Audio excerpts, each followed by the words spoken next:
Hi friends, I hope you all are good and keeping well. Today we'll talk about relationships. आजकल एक बहुत ही common बात हो गई है हर रिलेशनशिप में कि बहुत लंबे समय तक कोई भी रिलेशन चलता नहीं है. I am not only talking about romantic relationships, any relationship, क्योंकि हमारे दोस्तों से भी हमारा रिलेशनशिप ही है, हमारे कलीग्स के साथ भी हमारा एक तरह का रिलेशन ही होता है, चाहे वो प्रोफेशनल ही हो या हम रोजमर्रा कितने सारे लोगों से मिलते हैं, उन सब के साथ हमारा एक तरह का रिश्ता ही होता है, यानी रिलेशन ही होता है. लेकिन आजकल ज़्यादातर रिलेशनशिप्स में बहुत प्रॉब्लम्स हैं और ज़्यादातर रिलेशनशिप्स बहुत लंबे समय तक चलते नहीं हैं. लोग अपने रिलेशनशिप से खुश नहीं हैं. इसकी वजह क्या है? इसकी वजह ये है कि पहली बात तो हम रिलेशनशिप जब भी किसी के साथ हमारा कोई होता है, हमें दूसरे इंसान से बहुत ज़्यादा उम्मीद होती है. हम हमेशा सोचते हैं कि हमने जैसा सोच लिया है ये इंसान वैसा ही करे, और हम खुद पे फोकस करने की बजाय, हम खुद क्या कर रहे हैं वो चीज़ नोटिस करने की बजाय, हम सारा का सारा फोकस इस चीज़ पे लगा देते हैं कि सामने वाला इंसान कैसे बिहेव कर रहा है या उसकी लाइफ में हमारी कितनी इम्पोर्टेंस है, कितनी नहीं है. हम ये भूल जाते हैं कि हर इंडिविजुअल की सोच अलग है, हर इंडिविजुअल का definition and concept of relationship अलग है.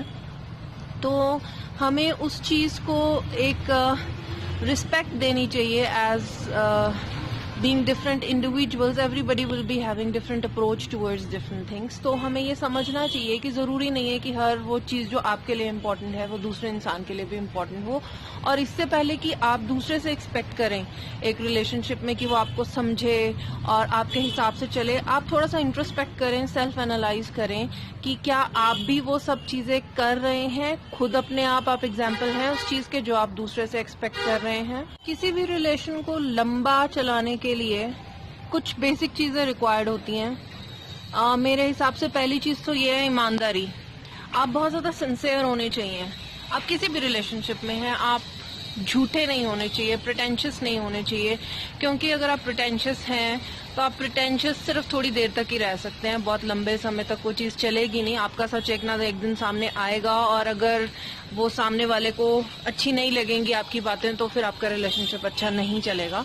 तो आप एक तो प्रिटेंशियस ना रहें, सच्चे रहें, ईमानदार रहें, और किसी को यूज़ करने के बारे में ना सोचें. हमेशा ये सोचें कि आप सामने वाले इंसान से प्यार करते हैं. देखिए, जैसे बनाना भी मुझे प्यार कर रहा है.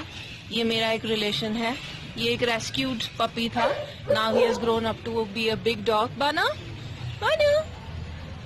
रिलेशंस वैसे बड़ी खूबसूरत चीज़ होते हैं, क्योंकि रिलेशंस हमारी ज़िंदगी में होते हैं तो हमारी ज़िंदगी बड़ी अच्छी कटती है.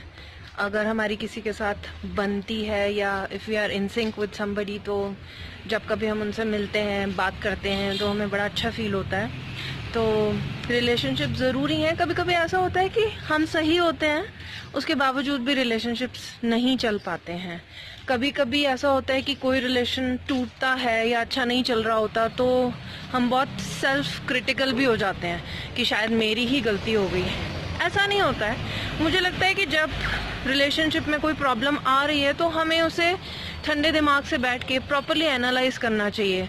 ज़रूरी नहीं है कि गलती हर बार आपकी हो, या ज़रूरी नहीं है कि गलती हर बार सामने वाले इंसान की हो. कभी अगर ज़रूरत पड़े तो किसी क्लोज और वाइज इंसान की मदद भी ले लेनी चाहिए. और एक चीज़ मैं कहना चाहूँगी, चाहे कोई भी रिलेशनशिप हो, कैसा भी हो, अगर वो अब्यूसिव है तो मेरी नज़र में उससे बाहर निकल जाना चाहिए, उसमें नहीं रहना चाहिए.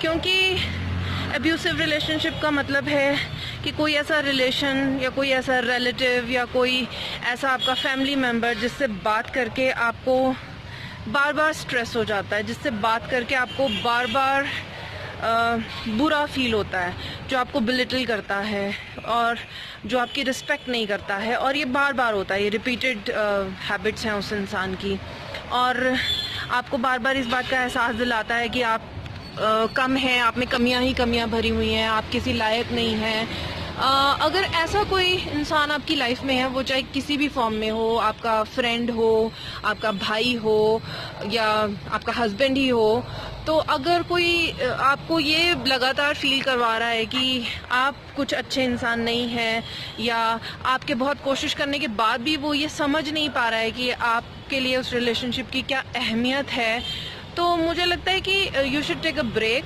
Having said that doesn't means कि हर कोई हर रिलेशनशिप तोड़ दे, मगर एक तो टाइम को थोड़ा टाइम दीजिए, एकदम से किसी भी फैसले पे मत पहुंचिए.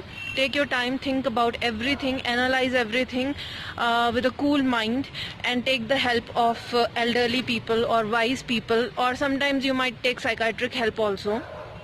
तो मुझे ऐसा लगता है, लेकिन ज़्यादातर लोग मैं देखती हूँ तो वो ऐसे हैं कि वो ज़िंदगी पूरी जी लेते हैं एक रिलेशनशिप्स के साथ अनहैप्पी रह के भी, और they don't even realise that they wasted their life. और लोग बोलते हैं नहीं, ज़िंदगी तो ऐसे ही होती है, रिलेशनशिप्स में कॉम्प्रोमाइज़ ही करने पड़ते हैं. लेकिन कॉम्प्रोमाइज़ करने का मतलब ये नहीं है कि एक पार्टी तो कॉम्प्रोमाइज़ ही करती रहे और दूसरी पार्टी दबती रहे. एक अच्छा रिलेशन वही होता है जिसमें दोनों ही तरफ के लोग एक तो उस रिलेशनशिप को निभाना चाहते हैं, दूसरा एक दूसरे की रिस्पेक्ट करते हैं, और तीसरा एक दूसरे की इंडिविजुअलिटी को, जो हमारे डिफरेंसेस हैं, लाइक्स डिसलाइक्स हैं, उसको रिस्पेक्ट करते हैं. ज़रूरी नहीं है कि अगर मुझे एक चीज़ पसंद है तो मेरे साथ जो इंसान रिलेशनशिप में है उसे भी वही दूसरी चीज़ पसंद हो. तो वो स्पेस देना बहुत ज़रूरी है किसी भी रिलेशनशिप में.